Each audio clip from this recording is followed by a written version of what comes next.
Hello everybody, welcome to Snyder's Inc. And today we got a Doxia mystery video, and this is the disturbing part of YouTube Volume 4. We don't get right into it, ladies and gentlemen. I need y'all to hit the like button, hit the subscribe button, comment your thing down below. And if you'd like to help me out with a donation, you can leave a super thanks or link to my PayPal's in the description. Most of my videos don't get monetized, so it really helped me out if you leave a donation. But let's get right into this. Let's go. This is Matt Pappas. He's going to nail his foot to a skateboard. Why? You feel me? Don't do it, Matt. That just sounds... I initially stumbled upon this channel on the subreddit Internet Mysteries. On the 22nd of September 2010, a YouTube video titled Cactus Lab Mod was uploaded by a user that went by the name Matt Pappas 1. The video would showcase a man slapping himself with a cactus on his face. I'm not sure I can show it here, but it doesn't even look that bad, though you could clearly see the spikes sticking on his face. He also provided no further context on this. At first, it may seem like another one of those challenges that are common on the platform. However, this wasn't the case. Another video with the title Left Behind Mod was uploaded on the same day and would showcase the same man, this time referred to as Matt, nailing his own foot to the skateboard. In the video, we can hear the person holding the camera asking Matt to stop. However, he wouldn't. This is Matt Pappas. He's going to nail his foot to a skateboard. You feel me? I am filming. Why is he doing this? We do not know. Oh God. Don't do it, Matt. The cameraman would then follow Matt, skating around the city with his foot still attached to the board. After skating for a while, the two men would forcefully remove the nail from the board, freeing Matt's foot.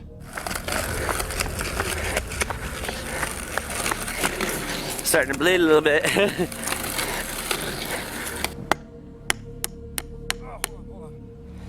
Oh. This is clear. Yeah, this is definitely not getting monetized, so any donation you want to give helps me out. This is insanity. This is a guy who's doing pain for the sake of his own insane thrill. Like, there's no reason for a normal person to do this to themselves unless you're just fucking crazy. Let me know when you're ready. Just keep going. Alright. Is it all the way? Oh. It's not budging, dude. Keep your foot there. I'm gonna yank it.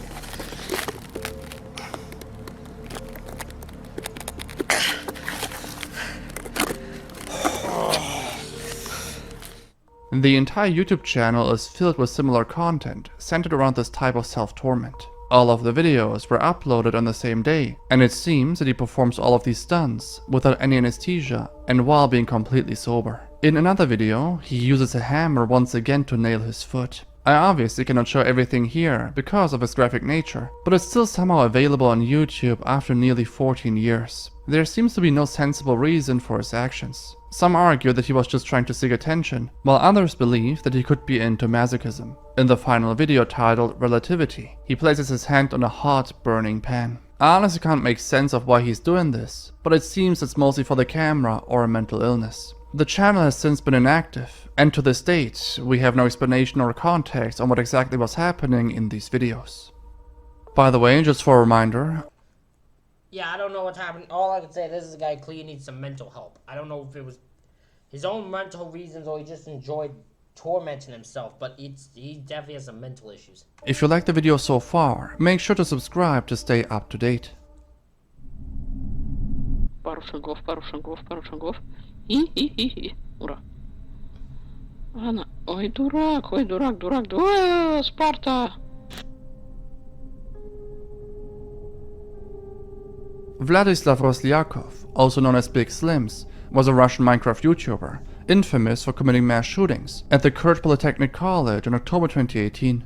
4 years prior, when he was 14, Vladislav opened a YouTube channel named Big Slims, where he would upload gameplay videos of Minecraft. At the age of 10, Vladislav's parents broke up when his father sustained a head injury, became disabled, and began abusing him and his mother after being intoxicated. And due to the stress, Vladislav's grades began plummeting, and in 2015, he joined Kerch Polytechnic College to pursue a career as an electrician. During his time there, he became interested in explosives and weapons, and began carrying a knife to class. On one occasion, he discharged pepper spray in a classroom without providing any further explanation for his actions. On September 8, Oh yeah, this is definitely a disturbed individual. That is disturbed as hell. 2018, Vladislav purchased a shotgun, and later on October 13, 2018, bought 150 rounds of ammunition from a gun shop. On October 17, 2018, Vladislav entered the college and began shooting people. He took the lives of 20 and injured 70 others before taking his own life. He also targeted computer monitors, locked doors, and fire extinguishers by firing at them. Additionally, a large homemade nail explosive was detonated by him during the attack, and local police reported deactivating more explosives on the campus. The victims of this attack were mostly students studying there. A series of disturbing footage captured by the CCTV camera was made public. I can't show much more here, but there are nearly 12 minutes of footage on Reddit. Another individual named Daniel Polkin became obsessed with Vladislav later on, and in 2018 attempted to copy him by carrying out a similar attack using an axe and Molotov cocktails, resulting in serious injuries to a girl. He was sentenced to 7 years in a juvenile jail. I can never. Oh, I know who this guy is. Fucking hell. I can never understand. I think I know who this guy is, anyways. I can never understand how you could just be inspired and admire someone who takes innocent lives. I don't know how people mind serial killers or anything like that. Like, because my interest in serial killers isn't like oh, I want to do what they did. I just want to be in their head. I want to understand them psychologically. I can never. But that's my interest in serial killers. All right, this is to all my fellow Christians. Look, yo, we gotta come together, man. You know, these atheists is on that dumb shit, man.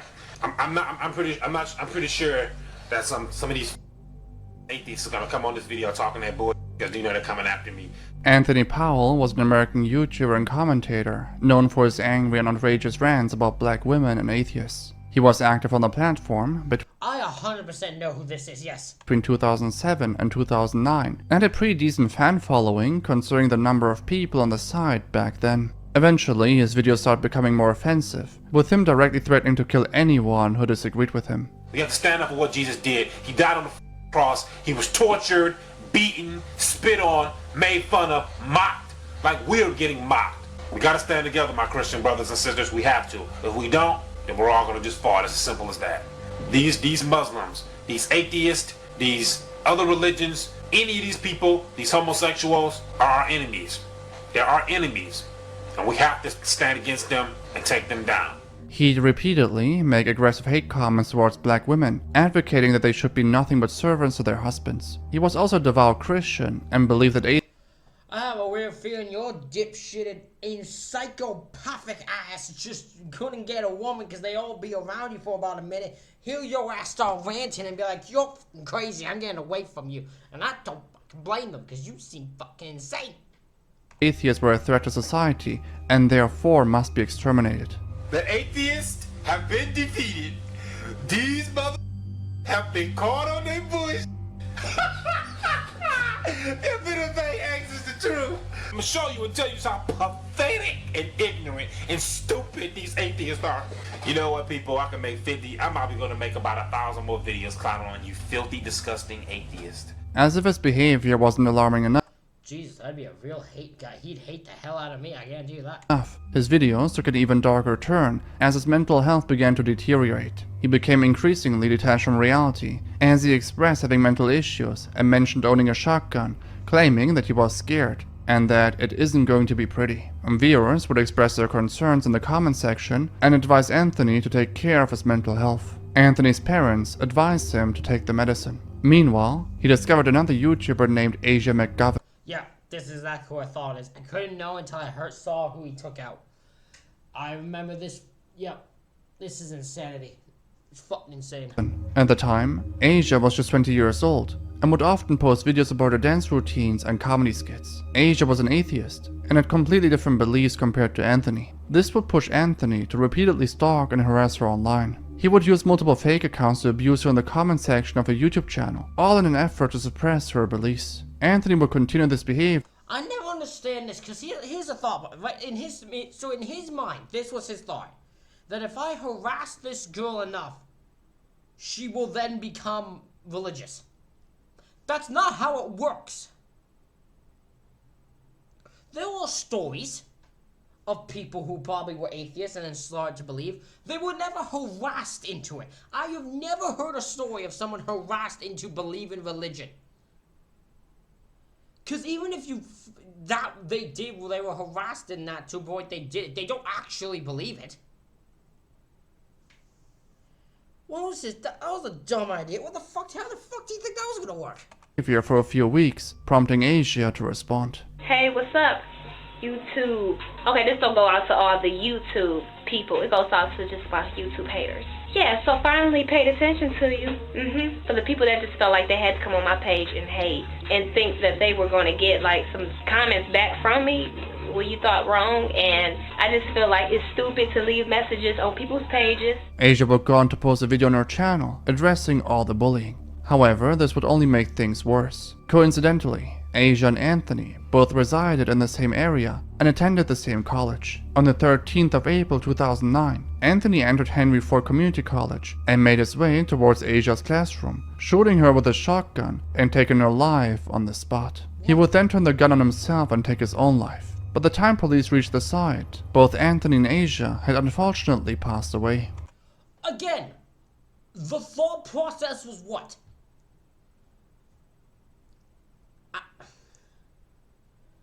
This one just confuses me. This whole thing confuses me more than anything else.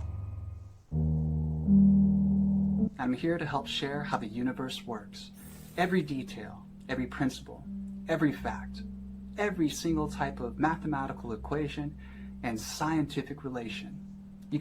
This guy I've listened to for about 2 seconds, and he's only made me genuinely uncomfortable. I do not like anything about this man. Say the religion of it all.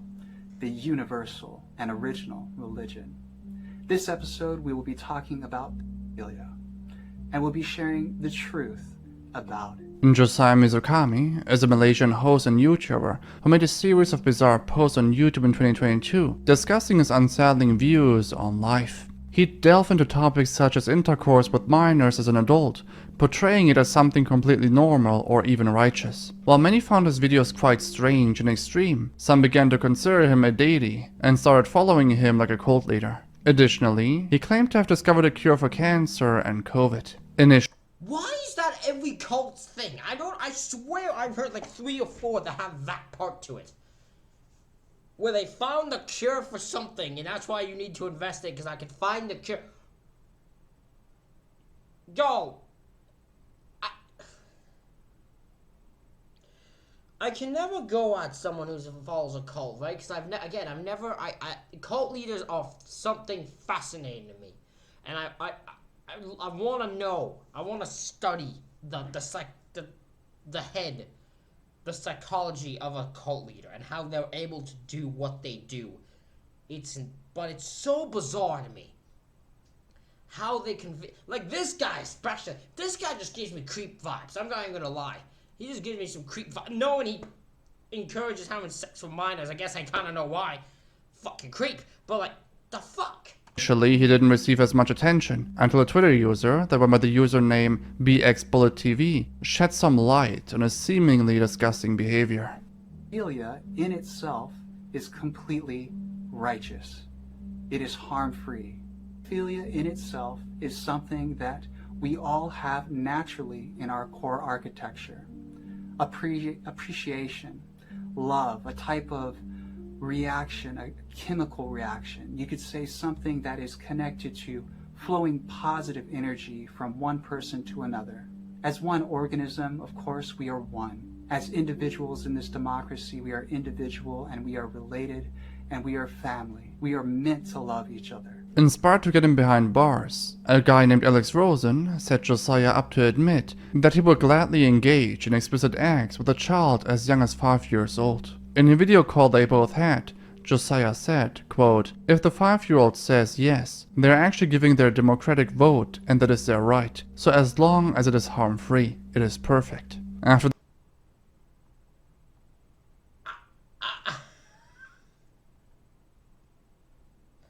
I am flabbergasted by what I have witnessed. I am genuinely flabbergasted by this. What? the conversation, Rosen would disguise himself on Instagram as a 5-year-old and 13-year-old on 2 separate accounts, catfishing Mizukami in order to bait him. Unfortunately, Mizukami would take the bait and would plan to meet Rosen for intercourse. Due to this, Rosen would fly out to Hawaii, where Mizukami was residing, and would confront him with the evidence. Right here, around the corner. Right here around the corner.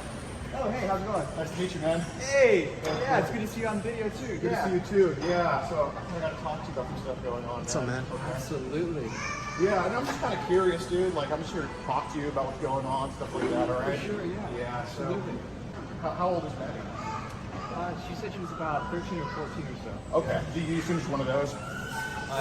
You assume she's one of those ages, 13 or 14? That's what she said. Okay. Okay. Got it. And how old is her social media? Yeah. And how long is your sister? Or how old is your sister? She said she was 5. 5 years old? Okay. Cool. That's insane that he doesn't even hesitate. To him, it's the most normal thing. He is talking and confronted with this, and he is not even lying. Usually they lie, right? They'll say there's some age when it's actually this age. No. This guy is not even hesitating with this. This guy is sitting here just like, yeah, she's 13. Yeah, she's 5. Like, not even...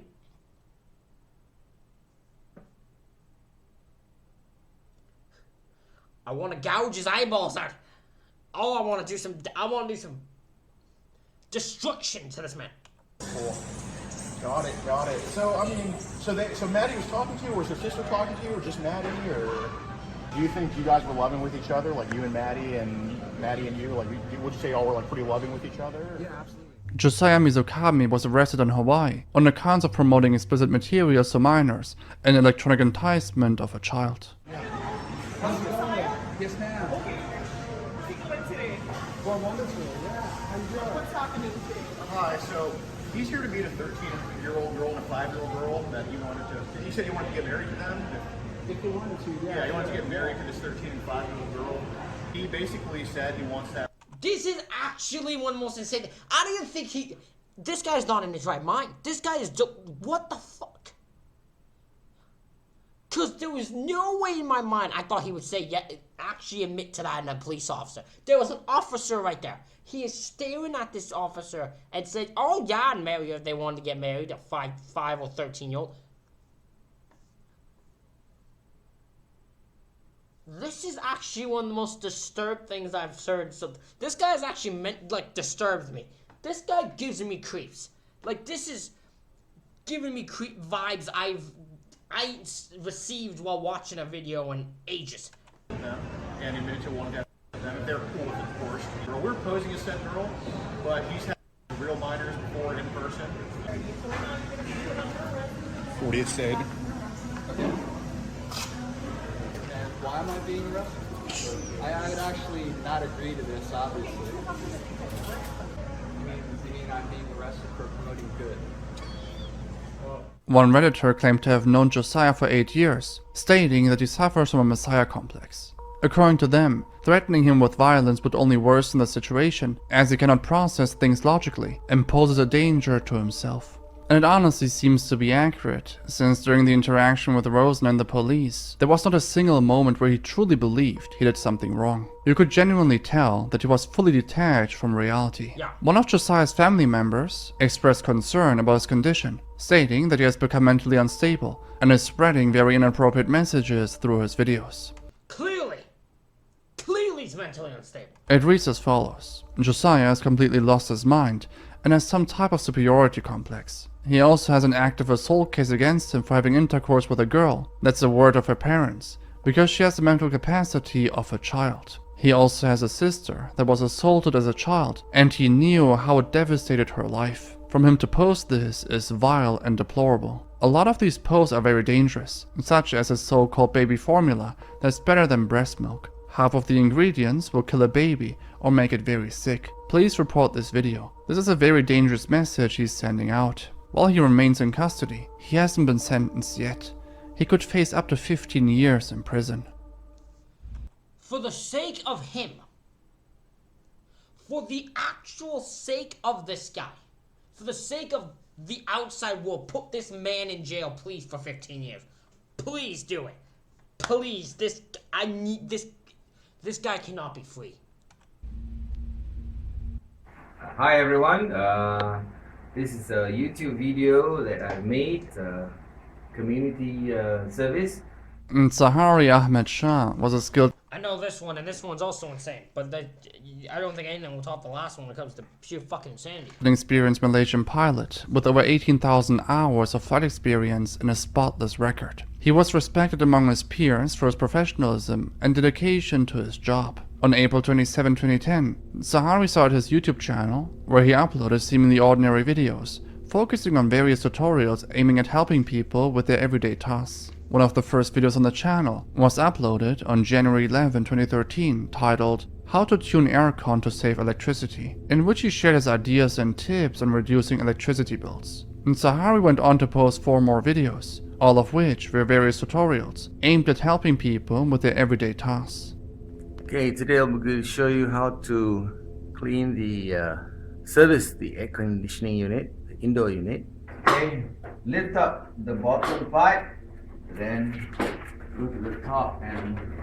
While watching these videos, no one would expect Zaharie to be involved in one of humanity's greatest mysteries. This is because Zaharie Ahmed Shah was a captain of Malaysia Airlines Flight 370, the same airline that disappeared on March 8, 2014, while en route from Kuala Lumpur to Beijing, with 239 people on board. To this day, there is no trace of the plane, and it remains unclear why the plane suddenly disappeared. Shortly after leaving Malaysian airspace, Zaharie's plane vanished from the radar, and its transponder was manually turned off. The plane then mysteriously changed direction before completely disappearing over the Indian Ocean. While some believed it was an accident, many argued that Zaharie planned all of this beforehand, deliberately turning off the transponder and suddenly doing a 180 with the plane towards Australia. Many assume that the plane crashed into the Indian Ocean. Close associates of Zaharie claim that his mental health had been deteriorating for years. He also faced significant issues in his marriage, leading him to flirt with multiple women online.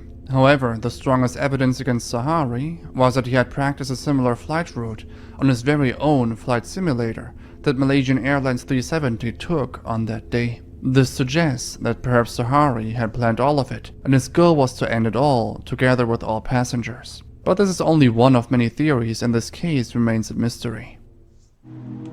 That's insane that no one can find him. This guy looks like he's gone through some shit. Hey, how you all doing? Hey, I'm just doing this short video, number 9, Journey's End.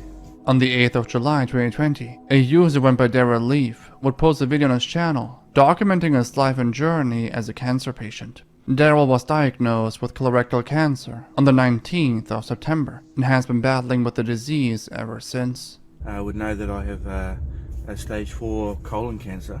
You know, I wasn't going to make these videos. I have watched a whole lot of them, of people sharing their journeys and so forth. And, you know, I got to say, there's quite a few of them that I've watched that the journey hasn't ended well, you know. In the description of one of the videos, Daryl explains his condition and how unlikely it is for him to survive. It reads, "The tumor in my liver appears to be quite aggressive and has grown. I was surprised to see how much it had grown when I saw the scan. It may also be obstructing a bile duct too, so that may start to cause me some health problems. Which is quite funny because people see me and say, wow, you look great, you don't look sick. Well, up until now, there were no signs or symptoms, but they are not far away if this liver is not sorted. Cancer is a funny thing, and it can go downhill very quickly." Well, I have a weird feeling I know how this is probably going to go. I'm going to assume.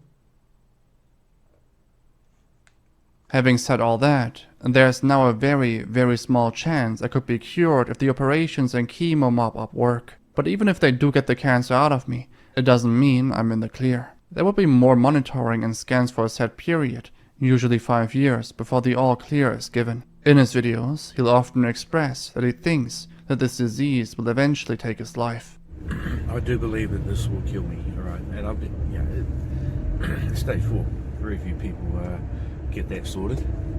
Daryl will continue posting, sharing detailed updates about his treatment journey and his experiences along the way. He'd also go through a total pelvic exenteration, where they removed all the organs from his pelvis area. While everyone hoped that he'd eventually recover, this unfortunately would not be the case. On the 2nd of November 2022, Daryl would upload a video titled My Cancer Journey 9, Journey's End. Unfortunately, this would be the last time we would ever hear from Daryl again.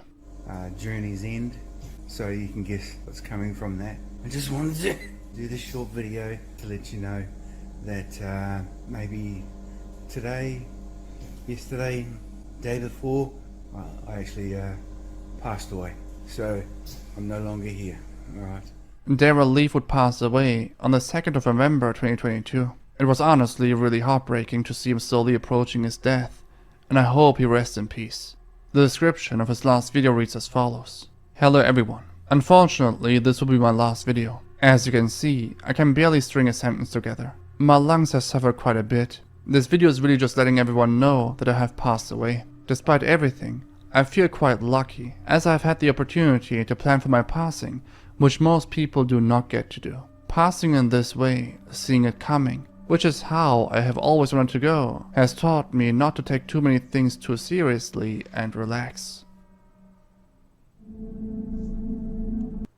God, that's... Oh, we know this one very fucking well. This crazy fucking bastard who fucking was not in his right mind in any form of fashion is insane. Austin Haroof is a name that has become synonymous with a tragic and disturbing incident that took place in 2016. His story isn't just one of a young man involved in a horrifying crime, but it is also a cautionary tale about mental illness and the complexities of the human psyche. On a small YouTube channel named A Frost, he'd upload mostly covers of bodybuilding videos. I no longer want to follow Arnold or any other bodybuilder. I want to follow myself, you know? I just know that they're not me, you know? It's mostly him talking about how he doesn't want to take steroids, which he also mentions in this video. Anyway, I'm gonna talk to you about why I don't do steroids. And the reason is, I don't want to, you know?